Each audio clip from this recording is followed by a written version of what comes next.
They say podcasts are going to replace books. I don't know about that, but I do think TRS clips will assist your learning process. You know, things have not completely healed with my dad, and people keep asking us to bring my dad on the show often. I have not reached that level where I can talk to my dad at the same level I can talk to you. Yeah. I have made peace with it, and I will bring him on the show at some point when I'm ready myself. Some people might look at the situation like I'm trying to put my personal life out there too much, and there's certain things you should keep to yourself. I feel most Indian guys have daddy issues. And if we showcase one daddy issue story well and talk about how to make peace with it and talk about how to kind of figure it out, it's going to help a lot of other people out there. Absolutely. I've not had a reference point in world culture other than maybe Kevin Hart, who's figured out his own daddy issues and come out on top of it in a peaceful way where both him and his father are happy. Right. The one thing I figured out that lifelong daddy issues have done to me is that I always seek out older male company because I never got it as a kid. Right. And you've definitely been one of those people. I don't call you my father figure, but you're definitely like a brother figure. Thank you. Yeah. I've had father figures maybe when I was younger. Right. I can't talk to father figures about mescaline and psilocybin and all these things we talk about, Luke. I do have some last kind of questions I wish to ask you again from that perspective because I don't have the balls or the heart to talk to my dad about these things. But I'm noticing that as I'm entering my 30s, I'm feeling a lot stronger, and stronger is a subjective term. I also kind of feel very detached. It's a very detached warrior kind of mentality. But I'm really in control of my emotions. Right. Is this natural? Do I flow with it? Or am I just becoming heartless? And did you go through this at any phase where you felt a strong sense of detachment which was giving you power? What's So your you take should on it? flow with it because you're able to still maintain empathy. So you're not becoming heartless. So you should flow with it because you're in a state of more empathy right now. So you are doing it with heart in. We've all gone through that phase. To come back to daddy issues, there's one perspective that I want to give you to reflect on. No, please. Okay? Almost every son will have an issue. Okay? Number one, because there are two male energies, there is always going to be conflict. Every single relationship. Some kids are good at, screw it, I don't give a damn. Some are not. They're emotionally attached. Okay, I'll give you a perspective of what changed my relationship with we had a great relationship, but there are still things that I don't like. You know what he told me when I went to speak to him?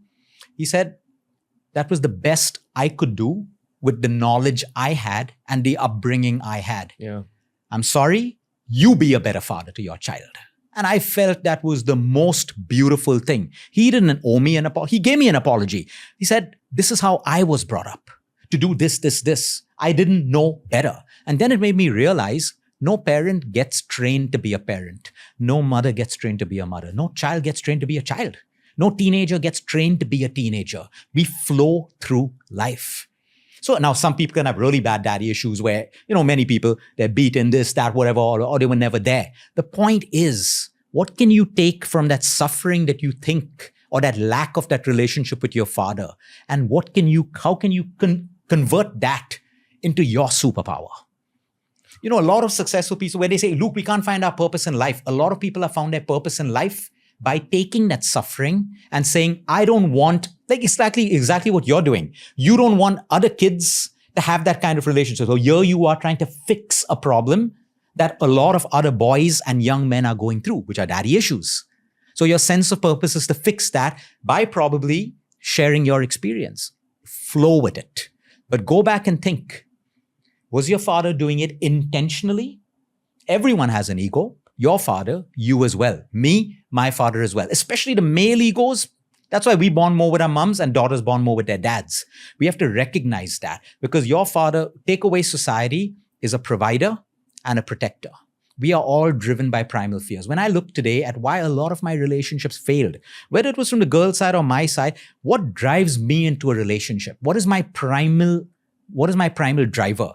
To protect and to provide. So tomorrow, if I am going to be with a woman who says, I don't need protection, I don't need provision, I'm not going to get into that relationship. I respect that woman, but you don't give my primal driver what it needs to survive and thrive, which is my expression of love. It is very important that we understand that. So when I look at my father today and I say, you didn't spend time with us, you were doing this. My job was to protect, put food on the table, provide. I've given you all of that. I'm sorry I couldn't give you time. That's it. That's the way he was brought up. So there is always place for a beautiful word called understanding. And of course, there are some unforgivable things that fathers do to their kids and stuff like that. I'm not talking about that. The kid may need therapy and all of that stuff, but allow space for understanding. Your father at that point only knew what he knew. Now, sometimes if you see intentionally, my father did this to me out of ego, pride, and I was like, yes, sit him down, speak to him, all of that stuff, make that peace. But in many cases, you'll find that every human being in life was going through their own life struggles and trying to be the best. And most parents intentionally have tried to do their best. They've just fallen short. Today, we as a society know what a perfect parenthood looks like. And now we compare our childhood and we realize, but when we were a child, I never had these issues with my dad. Only when I got more knowledge that, oh, that guy's father handled this, my father didn't do it. So now I'm comparing and say, why didn't my father do this? So there's place for reflection, but communication is the best. My father still will show an ego. He will still say, I am the head of the family. And when I say ego, I am the head of the family. And he is the head of the family, period. These are my jobs. Your mother is the head of the family, and this is what she does. And my mother gratefully accepts it. There's no ego. For them, it's principle, and it is task and duty. They're still together at 80. They're not divorced at 20. They're not falling apart. They fight. They do all of that stuff. So I learn like this all the time. Now, again, this is my story. My story doesn't have to be someone else's, but the principle remains the same. Understanding who was your father trying to be, who were you at that stage, who are you now?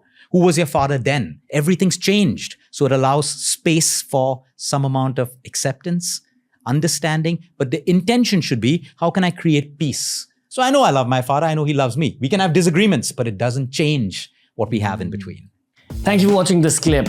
If you want to learn more about this topic, we've curated a playlist just for you.